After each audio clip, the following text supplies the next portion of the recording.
All right, we are back at it. In this video today, we're going to be taking a look at Bitcoin. Bitcoin is on the verge of a potential major breakout. So we're going to be looking on what is needed for that to happen. We're going to be looking at upside price potential targets. We're going to be looking at where, if it were to occur, an invalidation could come. And we're going to throw out one major cause for concern. If you're new here, welcome. If you're not, welcome back. This is Jordan with Conquer Trading and Investing, and we are getting into it. All right, what I'm doing over here, and you're probably familiar with this chart. We looked at this last Saturday, enjoyed that Saturday video. It got me really excited to be here with you again today. And what I'm doing is I'm going to go ahead and just clone this line. This line goes back to every major breakout that Bitcoin has incurred. And you can see this is the outermost trend line resistance. Upon that breakout in the past, we've seen these big moves occur. Outermost trendline resistance, big move has occurred. Is that what we're seeing here? Outermost trendline resistance is a big move underway. Now, again, that's the outermost. These green lines are the innermost. You always want to be early. You want to be as early as possible. Some people say, obviously, that the best time to get into Bitcoin is at the cycle low, and that the second best time is around the time of the halving. Either which way, let's go ahead and take a look at what we're watching here. And I'm going to go ahead and just borrow this line over here. I'm going to clone it up, and I'm going to bring it out over, touching these two touches on the outermost. And you can see that right now, currently, price has actually closed above, and a breakout is underway. Now, there's no acceleration, right? Where we saw on Friday, very positive price action occurring out of Bitcoin. And then we saw throughout the day, equity markets give up their highs. You saw Nasdaq actually trading down 0.5%. You saw S&P close negative, and Russell and Dow well off of their highs. Bitcoin also was dragged down with that so far, and now we're into the weekend. We're in a little bit of a lull. We're going to be looking at what's right before us, but I want to take a look at a bigger picture over here. And you might be wondering what has caused this potential resolution of this really since March, mid-March, this long consolidation period. There's a lot going on. There's a lot to talk about over here. I'm going to be very clear and quick and concise. All right. So you could see in a lot of people as we come towards the top of this resistance, or rightfully, do you remember as we were over here in April? And do you remember in April, if you followed the tweets I put out, I was cautioning heavily and talking about that this is 2019, more akin to 2019. Just be very cautious. And most people and a lot of people were pretty had pretty strong expectations about further upside. And then again in May, as we're getting close to the breakout again, that same thing. And then even here, even as we were into July, once again, people were very,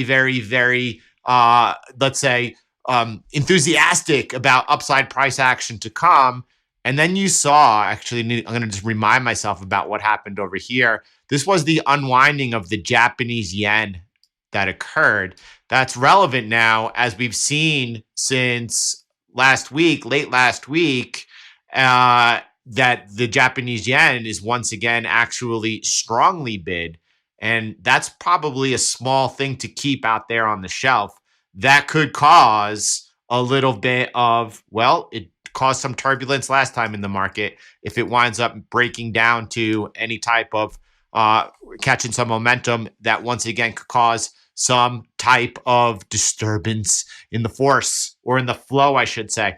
And then we also have the potential strike that is to take place on Monday, or October 1st on Tuesday. That's something, the port strike is something to watch out for. These are things that could put near-term pressure on the market. We're talking a little bit more, let's say, intermediate term today. So let's continue to take a look at that. But as during these past times, people's expectations were very enthusiastic.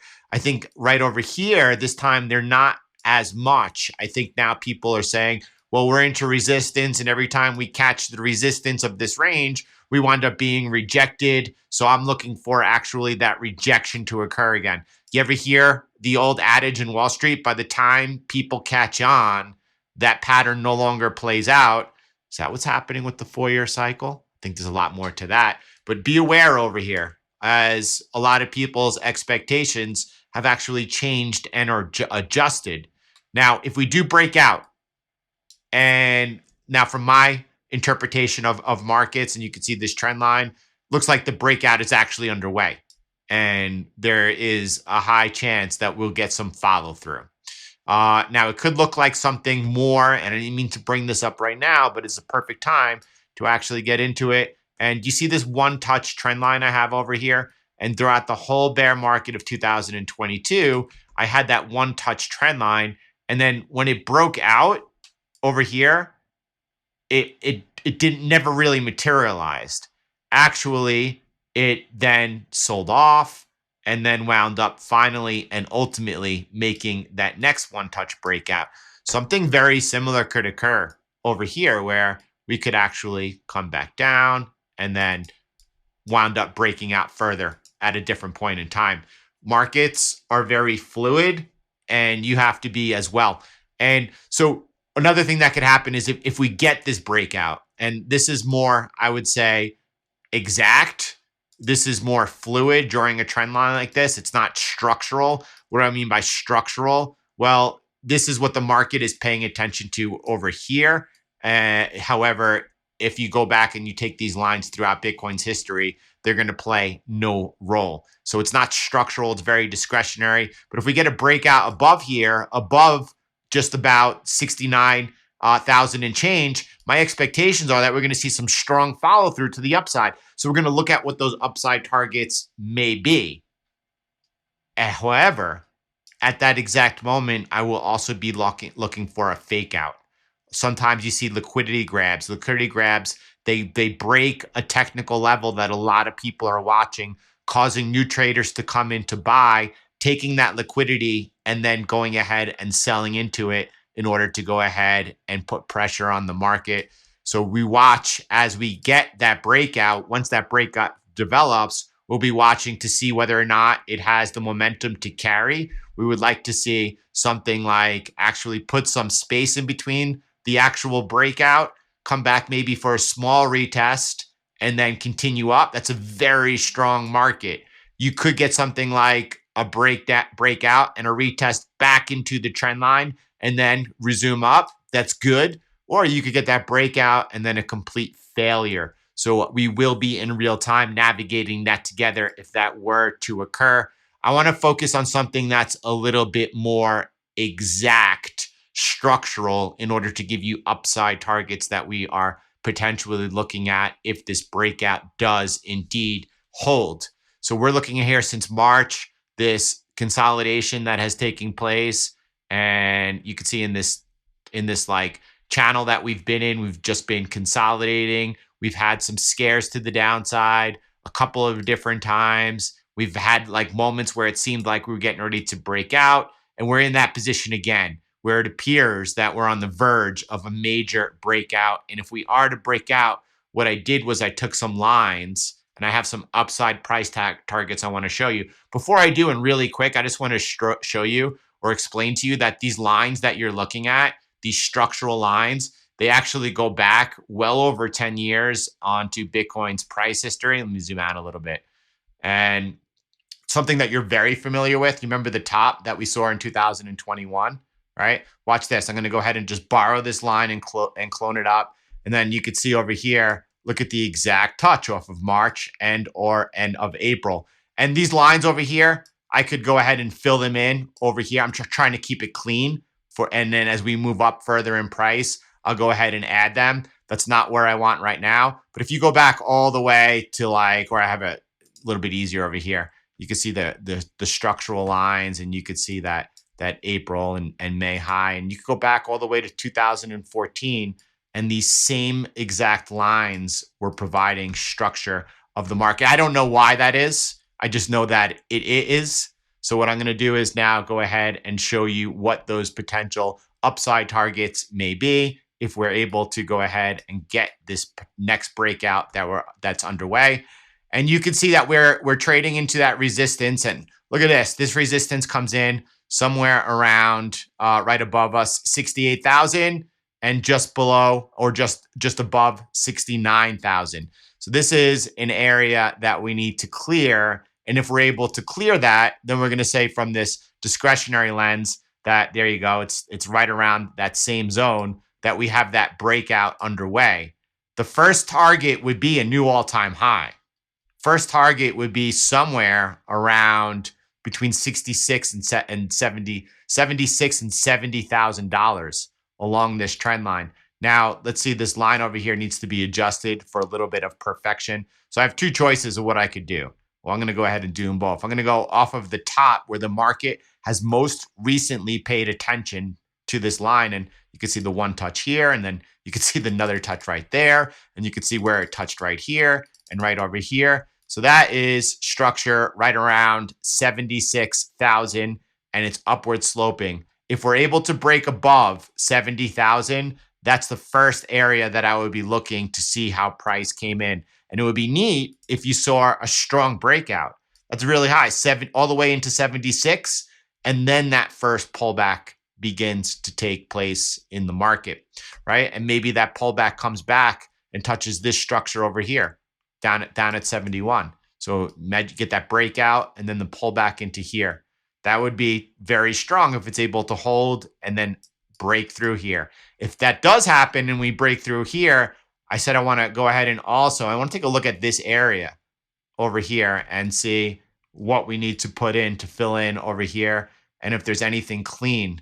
So I like this area in that we have this where we found that local support for a moment. You could see price was paying attention to that support in that area. Back over here, that was resistance. This is a bit wicky, but we're in that area. So that's another area that I want to go ahead and put in here. And that's coming in right around just above 78,000.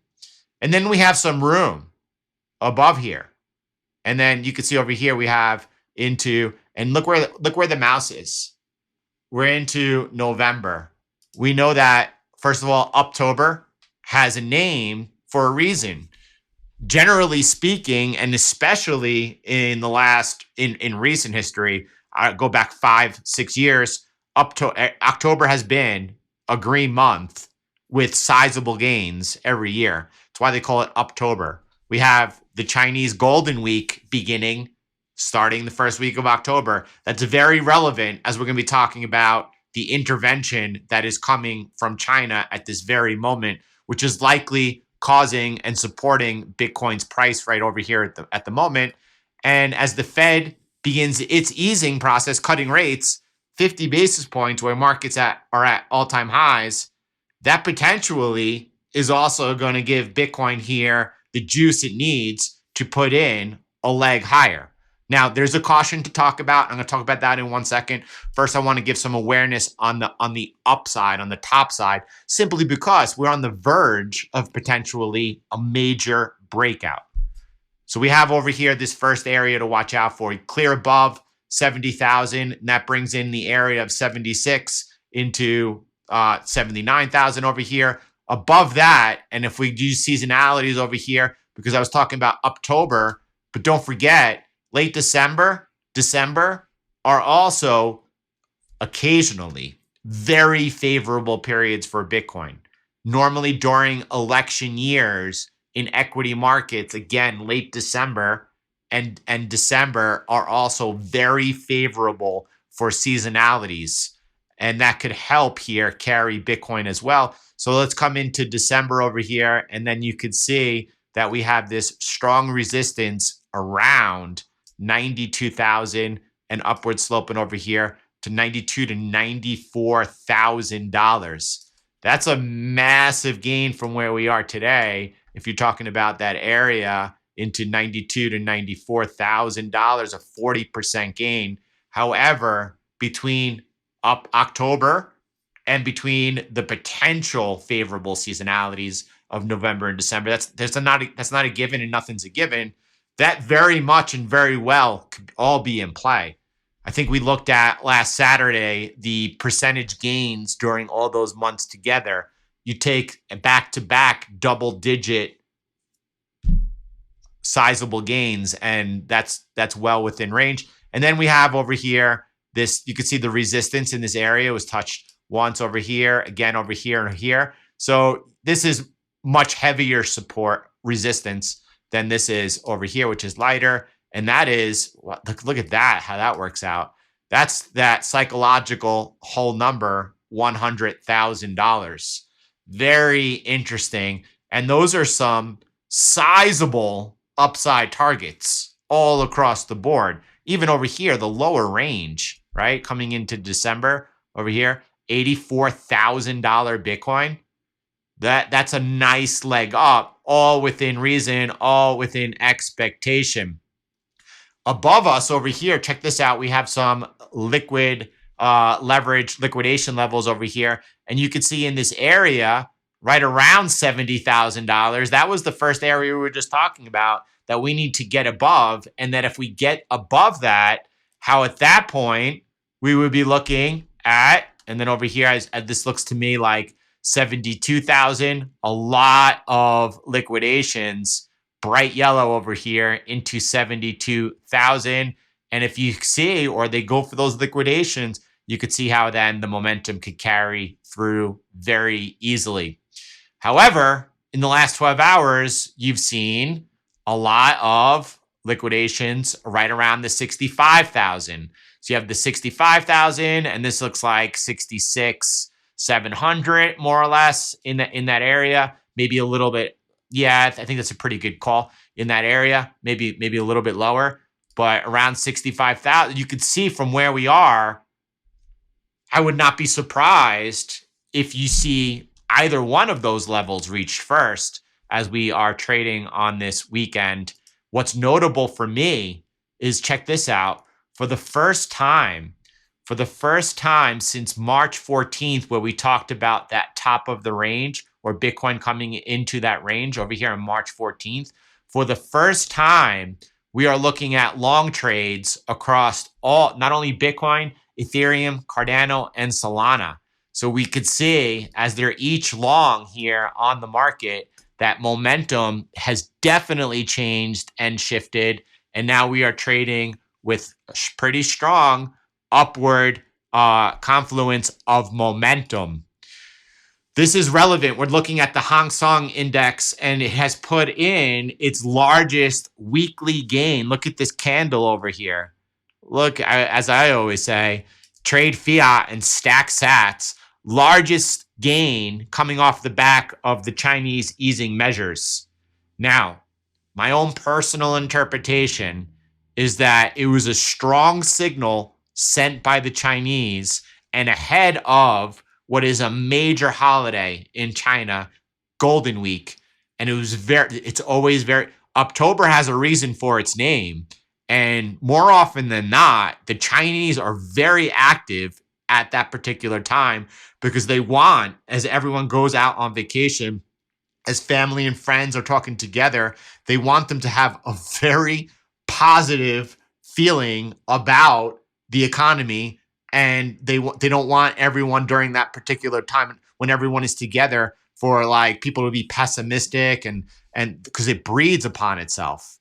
So that might be a catalyst for why October has the name that it does. Now, I don't know. That's just pure discussion, speculation. I'm not sure, but it might play a role. And you could see here that the Chinese have really come in to support the market. Now, whether or not that will be lasting, that's a different question. I personally think it's setting up a much bigger, it's not a bazooka. Some people have referred to it as a bazooka. I don't think that this is large enough to be called a bazooka. I'm just trying to see if there's structure right here as we're looking at, and it looks like a pretty good angle. And then it's, we might be into resistance right now. And if that truly is taking place, that looks to me like a bear flag, a bear channel, bear flag developing. And that would be, I would not be surprised to see if this particular move is faded, but I don't think it'll be faded next week. I personally don't think it'll be faded next week. I think that by the end of the year, it'll likely be faded. And by the end of the year, we might see some further accommodations by the Chinese. Look over here. I'm just trying to extend this further out by keeping that exact line I had. I think I lost it a little. That might be a place, the next place to really watch out for what type of resistance we came into. But that's really for my own benefit. I'll be looking at that later. Peter Schiff has been saying, or is saying, look, as the Fed announced their rate cut of 50 basis points, signaling a return to monetary policy from the Great Recession era, because it was the last time they cut 50 basis points was in the Great Recession.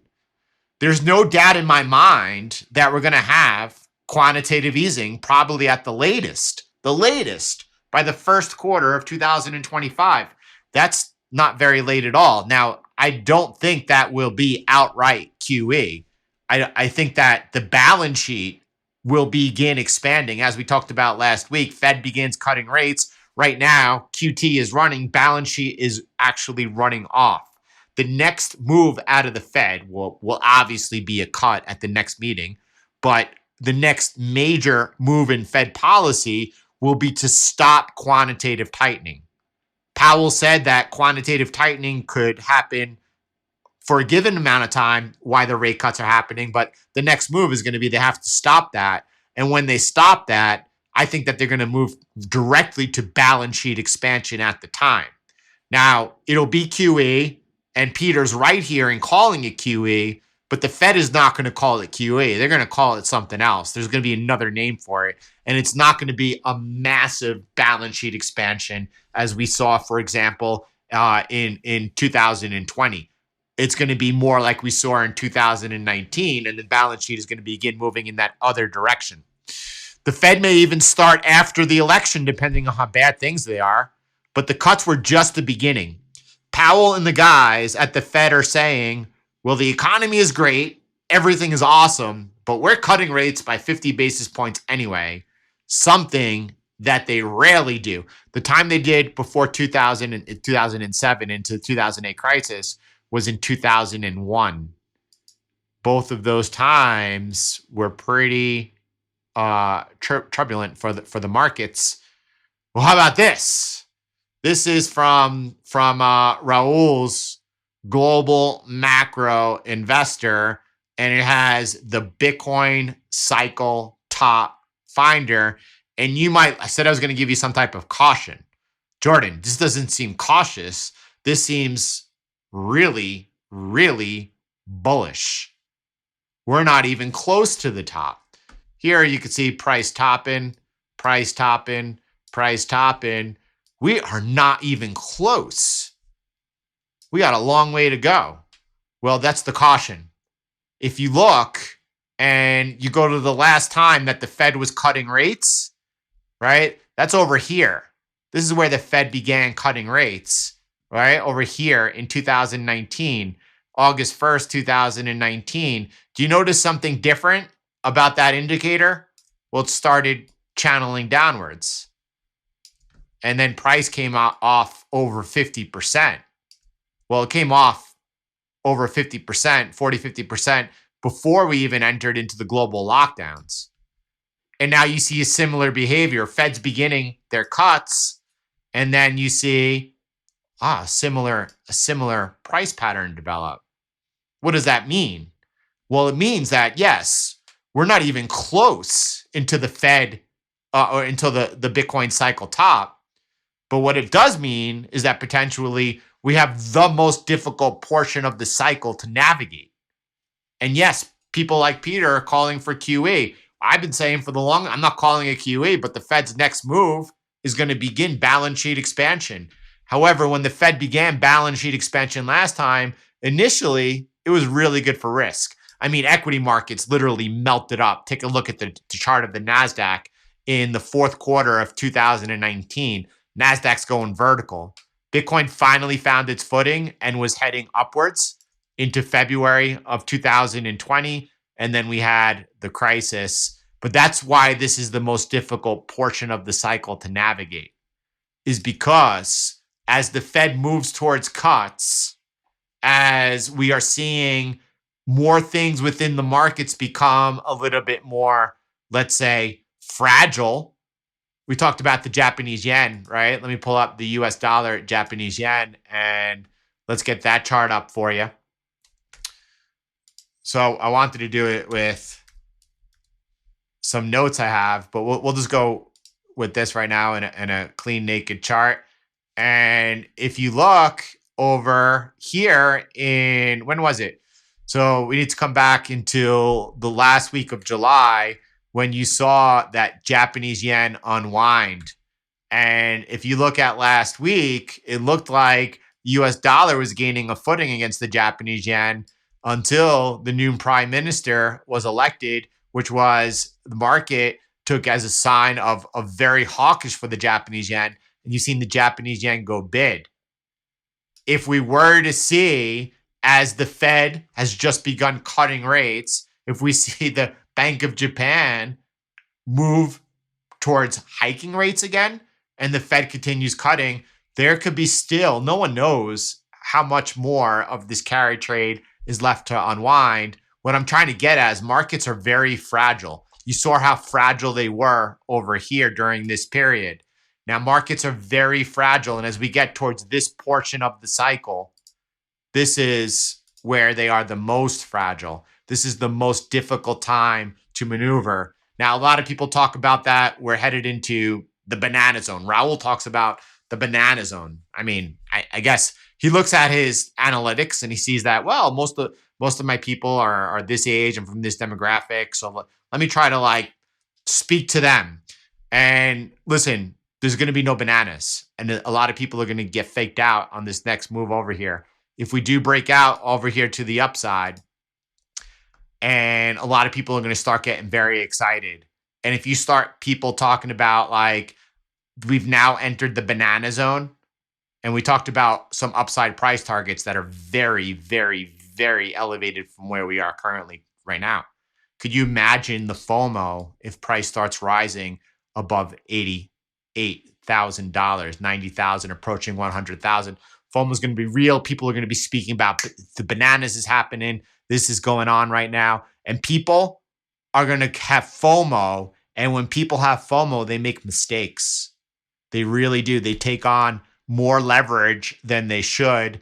They wound up getting hurt. More people lose money towards portions of the cycle where you're seeing this aggressive price action to the upside because they take on unnecessary risks. Now, the banana zone will happen once again. That's going to happen when monetary policy aligns. Now, if we were to see the Chinese come in with an actual bazooka in the future, now that might be by the end of the year. That might be into the first quarter of 2025. If the Chinese come in with a $2 trillion actual bazooka of liquidity, that's something that is going to carry and lift markets. That's not happening right now. There's still a little bit of caution out there. And obviously, the Chinese have been hesitant about making that type of move. When they make that type of move, watch out. The talk is going to become about inflation. You've heard people look at and talk about comparing the current cycle we're in to the 1970s, where the Fed was battling that inflation. Red line is 1970s. Now we're in 2020. The Fed right over here has begun adjusting their monetary policy. They began cutting rates. Inflation is still elevated. A lot of people are worried that this inflation is secular. I think personally, the next time the Fed does return to the printer, and I'm not talking about any type of Peter Schiff QE that he's talking about, QE by another name. I'm talking about when they return with another massive balance sheet expansion. The time after that, I think that 9.1 CPI that we saw at its height into July of 2022, that wave is going to get taken out. Inflation is going to be much higher. Bitcoin peaked into that high inflation. Why did they peak? Because the Fed had to begin cutting up over there. Expect sharper and more violent cycles. It's going to be extraordinarily difficult to navigate. We'll do it together if you want. Have a beautiful day, everyone. Thanks for being here. Please, any part of this conversation that you want to pick up on and get into more, love thoughtful comments. Place them below. Have a beautiful day, everyone. God bless you all.